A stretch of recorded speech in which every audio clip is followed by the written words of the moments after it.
But city అన్నారు, సిటీకి 60 నుంచి 70 కిలోమీటర్ల పరిధిలో మొత్తం చుట్టూ ఎక్కడ ఎలాంటి ఇన్ఫర్మేషన్ కావాలన్నా వన్ ప్లేస్ ఒక చోట కూర్చొని మనకు చెప్పే పరిస్థితి వస్తుందంటారా? అలాంటి ఆలోచనలు మీకు కూడా ఏమైనా ఉన్నాయా? అంటే ఒక ప్లాట్ఫామ్ క్రియేట్ చేసి ఇక్కడి నుంచి ఎలాంటి సిటీలో ఏ మూలకి వెళ్ళినా కానీ సో వాళ్ళు చెప్పిన ప్లేసు విత్ ఇన్ 1 అవర్లోనే వాళ్ళకి పూర్తి ఇన్ఫర్మేషన్ ఇవ్వగలం అనే ఇవ్వచ్చండి. అసలు అలాంటి ఉందా ఇక్కడ? అసలు ఇప్పుడు 60-70 కిలోమీటర్స్ అంటే పెద్ద దూరం కాదు, మనకు ఆల్మోస్ట్ 100 కిలోమీటర్లు కూడా దాటేస్తున్నారు. మీరు ఈ ఫీల్డ్ లో ఉన్నారు కాబట్టి మీకు తెలుసు. చాలా మందికి ఏంటంటే తెలియదు. మీరు అన్నారు కదా ఇప్పుడు గచ్చిబౌలిలో ఉండి ఎక్కడో బీబీ నగర్లో ల్యాండ్ చూడాలంటే అవ్వదు కదా. బీబీ నగర్ అంటే ఈస్ట్ పార్ట్ ఆఫ్ హైదరాబాద్, వీళ్ళు వెళ్ళరు చూడరు.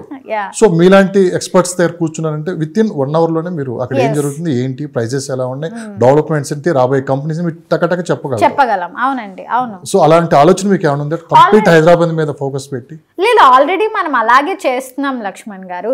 ఇప్పుడు ఇప్పుడు సమ్ పీపుల్ వచ్చి నన్ను నా ప్రోడక్ట్ గురించి ఎవ్వరు అడగరు. ఇన్ఫాక్ట్ మీకు నిజం చెప్తున్నాను, నన్ను మీరు ఏమన్నా ప్రోడక్ట్ చేస్తున్నారా, మీ ప్రోడక్ట్ ఏదైనా ఉంటే చెప్పండి అని ఎవరు అడగరు. నాకు వచ్చే కాల్స్ కానీ నన్ను అప్రోచ్ అయ్యే వాళ్ళు కానీ మేము పలానా ప్రాజెక్ట్ చూసాము, మమ్మల్ని కన్సల్టేషన్సే ఎక్కువ ఉంటాయి నాకు. సో అలాంటప్పుడు నాకు all the directions with in the city, exterior of the city till above 150 kilometres వరకు నాకు నాలెడ్జ్ ఉంటేనే నాకు వాళ్ళ పేరు చెప్తే నాకు అర్థం అవ్వగలుగుతుంది.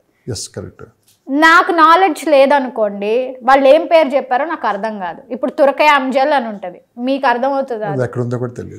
అది రీసెంట్గా విల్లాస్కి బూమ్ అవుతున్న ప్లేస్ అనమాట. సో మన ఈ ఏరియాస్, ఈ పేర్లు ఇవన్నీ మేము ఆల్రెడీ అనాలిసిస్ చేసుకుని మేము ఒక రిపోర్ట్ తయారు చేసుకొని పెట్టుకుంటాం. కాబట్టి ఎవరైనా ఏ రోజైనా ఏ కాల్ అయినా రావచ్చు. మాకు నియర్ బై లొకేషన్, మాకు తెలిసిన లొకేషన్ రావచ్చు, ఫార్ రావచ్చు, ఎక్కడి నుంచైనా కాల్స్ రావచ్చు మాకు. ఇర్రెస్పెక్టివ్ ఈ స్టేట్ కూడా కాదు, కొన్నిసార్లు అయితే ఎక్కడో ఇన్వెస్ట్మెంట్స్ చేస్తాము అని చెప్పి ఆంధ్ర నుంచి కూడా కాల్స్ వస్తాయి, అదర్ స్టేట్స్ నుంచి కూడా కాల్స్ వస్తాయి. సో మాకు ఒక జనరల్ అవేర్నెస్ అయితే ఉండాలి. సో మమ్మల్ని అప్రోచ్ అయితే we can guide them in which directions, what way, at what budget they can invest. Doctor Sravanthi గారిని అంటే ఇప్పుడు జరిగిన ఇంటర్వ్యూస్ కావచ్చు, మీ ఆర్టికల్స్ నేను చాలా చదివాను, ఒకే ఒక విషయంలో విమర్శిస్తూ ఉంటారు. అంటే మిమ్మల్ని పొగిడే వాళ్ళు ఎంతమంది ఉంటారు, విమర్శించే వాళ్ళు కూడా అంతమంది ఉంటారు. ఆ విమర్శ ఏంటంటే గతంలో మీరు 111 గురించి మాట్లాడినప్పుడు చాలామంది మీ మీద, అంటే ఇన్వెస్టర్స్ కాదులే కానీ సో ఒక వర్గం మీ మీద కొంచెం గుర్రుగా ఉంది, మేము విన్నాము, మీరు కూడా కాల్స్ వచ్చాయని చెప్పి కూడా విన్నాం. కానీ ఆ రోజు శ్రవంతి గారు చెప్పింది ఆ రోజు ఎందుకు చెప్పారు 111 విషయంలో అంత ముక్కుసూటిగా అనేది ఈరోజు అర్థమవుతుంది. ఎందుకంటే బెంగళూరు విషయం తీసుకున్నా ఒక్కసారిగా వాటర్ ప్రాబ్లం వచ్చి ఈరోజు దేశవ్యాప్తంగా పెద్ద చర్చ అయితే నడుస్తుంది. భవిష్యత్తు ఏంటి అక్కడ అని చెప్పి కూడా ఒక డైలమా పరిస్థితిలో ఉంది. ఓవరాల్గా అన్ని రంగాల మీద అక్కడ పెట్టుబడింది. ఏ రకంగా అంటే చివరికి బెంగళూరు లాంటి సిటీలో ఉండే వ్యక్తికి పెళ్లి కావాలన్నా కానీ కేవలం అక్కడ వాటర్ లేదు అని చెప్పి ఇవ్వట్లేదని చెప్పి కూడా అది కూడా పేపర్లో చదవటం కూడా మనం విన్నాం. కానీ హైదరాబాద్కి అలాంటి పరిస్థితి రాకూడదని చెప్పి ఆ రోజుల్లోనే జీవో కావచ్చు, లేకుంటే వాటర్ సంబంధించి మొత్తం మాస్టర్ ప్లాన్ ఒకటి రెడీ చేసి పెట్టారు. కానీ ఈరోజు డాక్టర్ శ్రవంతి గారు చెప్పిందే కరెక్ట్ అని చెప్పి కూడా ఎవరైతే విమర్శించేవాళ్ళు వాళ్ళు కూడా ఈరోజు దీనికి రీజన్ ఏంటంటే అండి, మాస్టర్ ప్లాన్ మనం మాట్లాడుకున్నాం కదా, మాస్టర్ ప్లాన్లో నేను చెప్పినట్టు ఏ ల్యాండ్ ఏ జోన్స్కి అలొకేట్ చేయాలనేది ఆల్రెడీ డిజైన్ చేశారు. అది డిజైన్ చేసినప్పుడు ఒక న్యాచురల్ డిజాస్టర్ వస్తే ఎలా ఉంటుంది, ఎన్వైర్న్మెంట్ అంటే ఒక స్పెషల్ ఎకనామిక్ జోన్లో వెళ్ళి నేను ఒక ఫ్యాక్టరీ పెట్టాలి అంటే పొల్యూషన్ ఎలా ఉండాలి, గ్రీన్ జోన్ ఏంటి, ఇట్లా సో మెనీ థింగ్స్ని ఇన్వాల్వ్ చేసి మనకు మాస్టర్ ప్లాన్ డిజైన్ చేశారు. ఇప్పుడు జీవో మనకు 111 జీవో అనేది ఏ కాన్సెప్ట్ మీద వచ్చిందో అందరికీ మనం అవేర్నెస్ ఇచ్చినప్పటికీ కూడా దాన్ని వాళ్ళు పూర్తిగా అర్థం చేసుకోలేకుండా అక్కడ ఇన్వెస్ట్మెంట్ చేయడానికి ఇంట్రెస్ట్ చూపించారు. మనం కంప్లీట్గా దానికి అగేనెస్ట్ అని చెప్పలేదు, కానీ మనం ఇన్ఫర్మేషన్ ఇచ్చాం.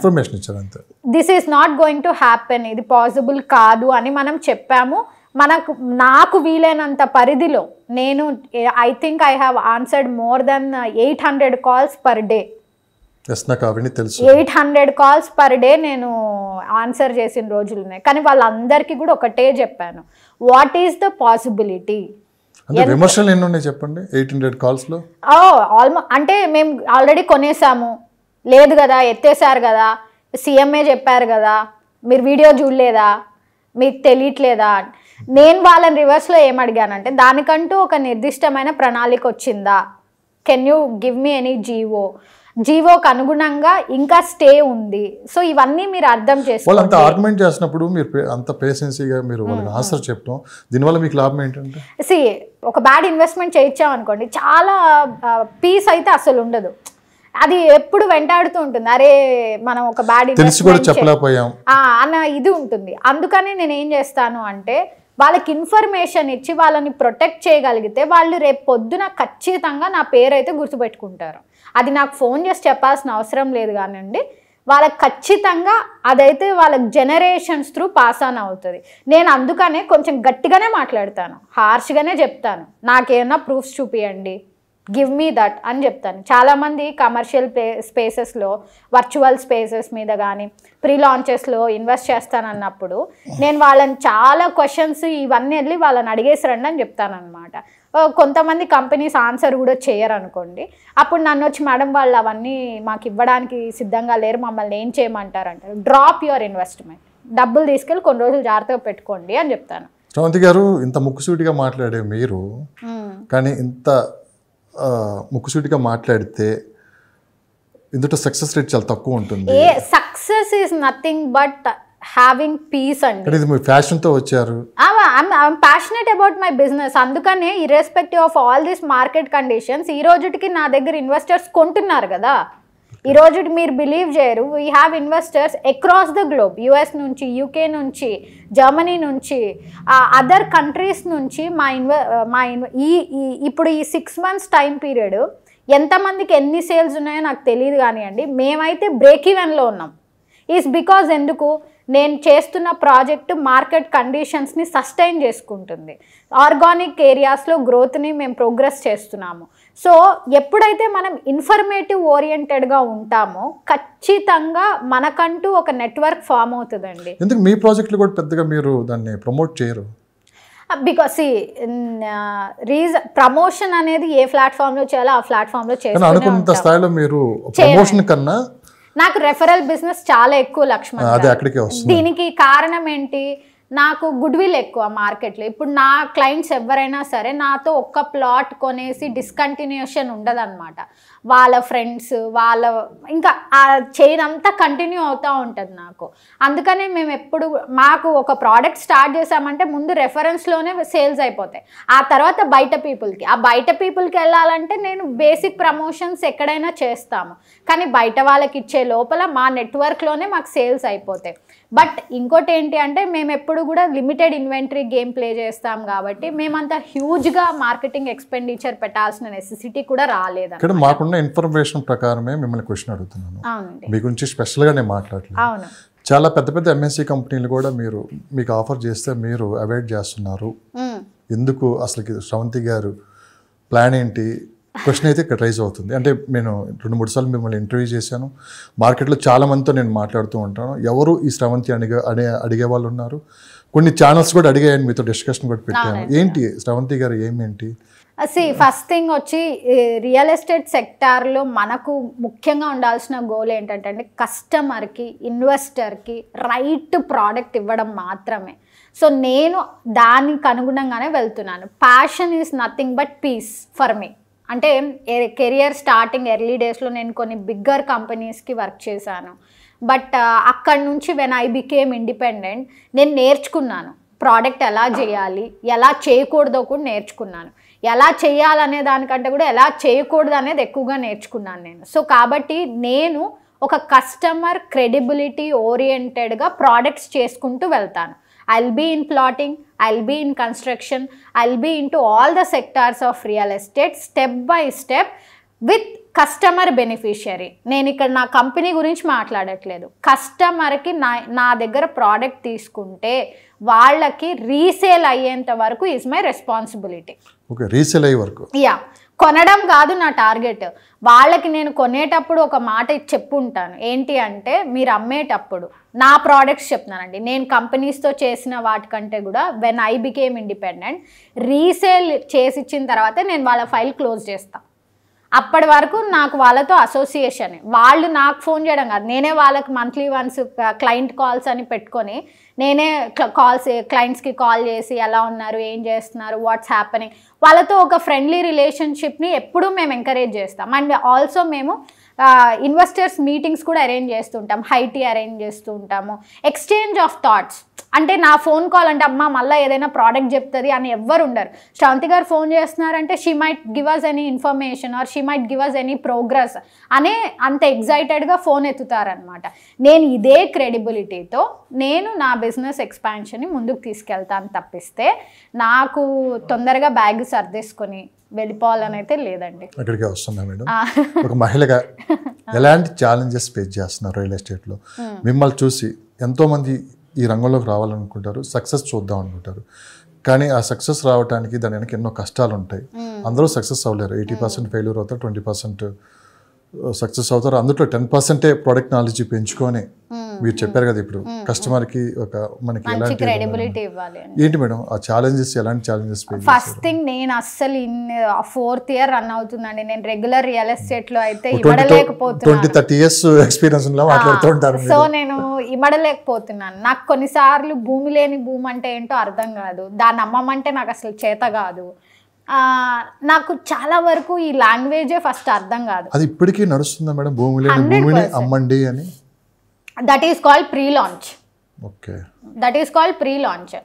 ఈవెన్ పెద్ద పెద్ద బిల్డర్స్ కూడా వాళ్ళు అదే స్టైల్ ఆఫ్ వేలో వెళ్ళిపోతున్నారు.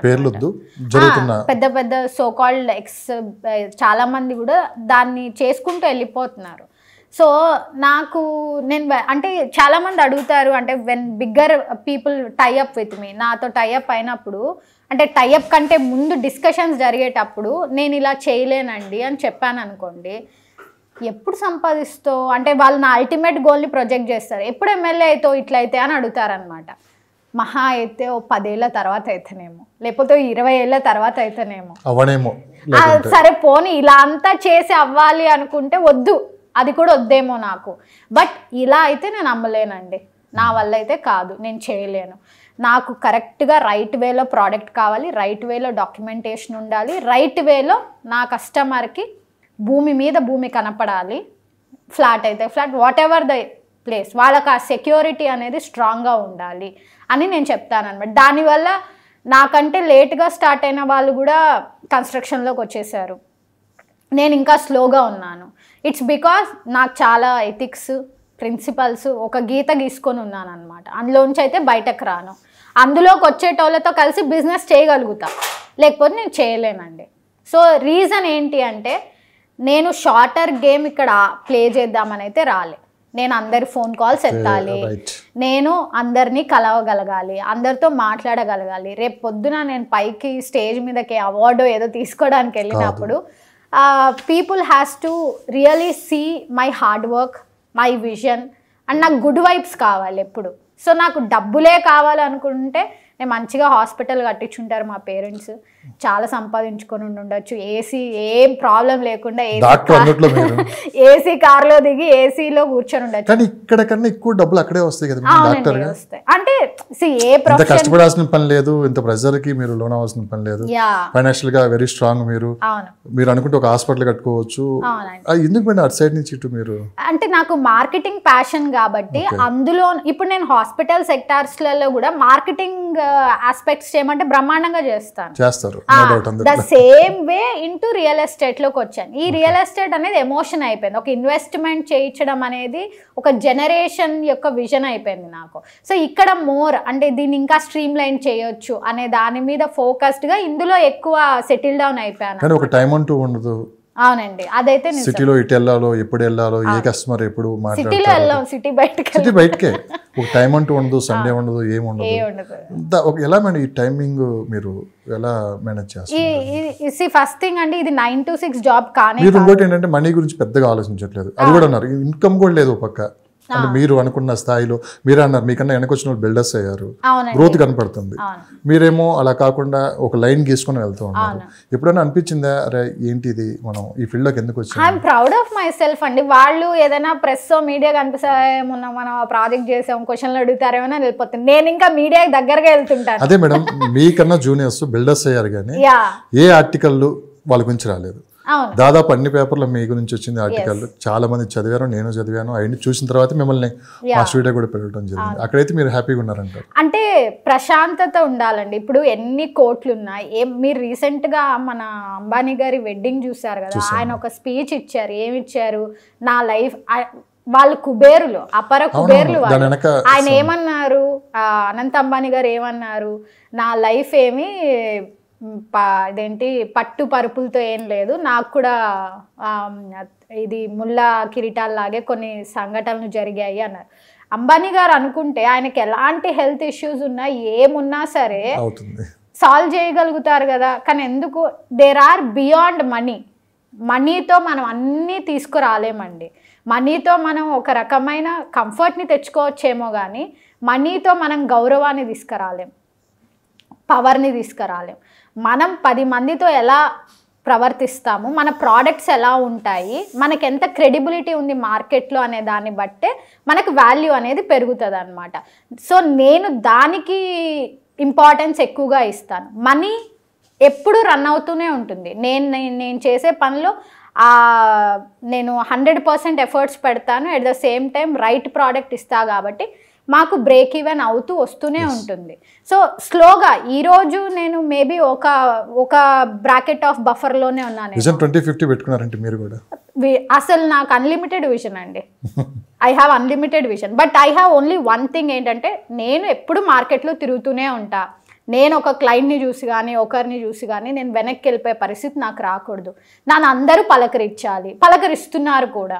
సో ఇలాంటివి ఎందుకు జరుగుతున్నాయి is because I'm doing right in my job. అది నాకు ఇంపార్టెంట్. కెమెరా నాకు ఫేవరబుల్గా ఉండాలి. ఎప్పుడు కెమెరా నుంచి నేను ఎప్పుడు డివియేట్ అవ్వకూడదు. ఇలాంటి సందర్భంలోనే కొంతమంది తీవ్రంగా విమర్శిస్తూ ఉంటారు. దాన్ని ఎలా మీరు తీసుకుంటారు? మనం ఎదుగుతున్నామంటే ఇద్దరు వ్యక్తులు ఉండాలండి. ఒకరు మనల్ని పొగిడేటోళ్ళు, ఒకరు మనల్ని దూషించేటోళ్ళు. ఈ ఇద్దరు ఉన్నారంటే పర్ఫెక్ట్ గా బ్యాలెన్స్ చేసుకుంటూ వెళ్ళిపోతున్నాం. మన గురించి ఆలోచిస్తున్నారని అర్థం. ఆఫ్ కోర్స్ అనమాట. ఇప్పుడు ఈసీజీ కూడా ఇలా చచ్చిపోయినట్టు ఇలా పైకి కిందకి వెళ్ళాలి. సో అలాగే నా లైఫ్ కూడా నాకు ఫ్యాన్స్ ఎంత ఈక్వలెంట్ గా ఉన్నారో అంతకి లిమిటెడ్ కొంచెం తక్కువ పర్సంటేజ్లో విమర్శించే వాళ్ళు. అంటే నా డే టు డే లైఫ్ కదండి. 4 years లో ఇదంతా జరిగింది. అంటే రియల్ ఎస్టేట్ లోకి వచ్చిన తర్వాత ఇదైతే ఏంటంటే more exposure, involved with more revenue, involved with more people. ఇక్కడ మైండ్ సెట్స్ వేరే ఉంటాయి. కొత్త అందులో ఐఎమ్ వెరీ యంగ్స్టర్. ఫ్యూచర్లో ఏమన్నా మీరు కొత్తగా కొంత ఎంప్లాయ్మెంట్ క్రియేట్ చేసే అవకాశం? ఆల్రెడీ ఇప్పుడు మనకున్న కంపెనీలో మనం వీఆర్ క్లోజ్ టు 8 people అండి. అదర్ అంటే డిజిటల్ మార్కెటింగ్, సైట్ ఇన్ఛార్జెస్, వాళ్ళు వీళ్ళు కలుపుకొని మనం ఒక 8 people ఉన్నాం. సో బిజినెస్ ఎక్స్పాండ్ అయ్యే కొద్దీ ఎంప్లాయ్మెంట్ కూడా పెరుగుతూ ఉంటుంది. కొంతమందికి లైఫ్ ఇచ్చినట్లు కూడా డెఫినెట్గా అండి.